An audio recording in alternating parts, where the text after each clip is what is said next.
మంగళగిరి మండలం ఎర్రబాలెం గ్రామంలో తాపి మేస్త్రి సుబ్బారావు అనుమానాస్పద మృతిపై సీఐ బ్రహ్మయ్య మంగళవారం మీడియాతో మాట్లాడారు.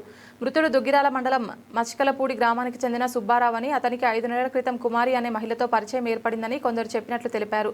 పోస్టుమార్టం అనంతరం పూర్తి వివరాలు తెలుస్తాయని సీఐ పేర్కొన్నారు.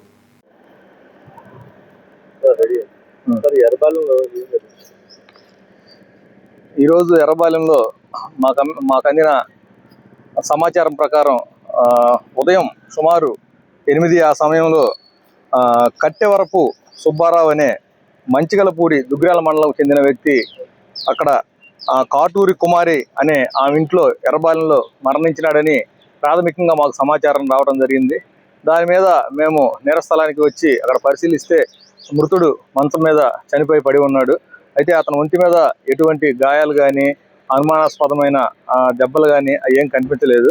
అది ఆ మరణం ఎందుకు జరిగిందనేది మాకు తదుపరి పోస్టుమార్టంలో కానీ తదుపరి దర్యాప్తులో కానీ తేలవలసి ఉంది. అయితే ఫిర్యాదుకి సంబంధించిన మృతుడికి సంబంధించిన వాళ్ళ రక్త బంధువులు రావాల్సి ఉంది. వాళ్ళు వచ్చిన తర్వాత వాళ్ళ దగ్గర నుంచి రిపోర్ట్ తీసుకొని దాని ప్రకారం కేసు రిజిస్టర్ చేసి దర్యాప్తు చేసి ఆ మరణానికి అసలైన కారణము తర్వాత మేము దర్యాప్తులో తెలుస్తామని చెప్పి తెలియజేస్తున్నాం.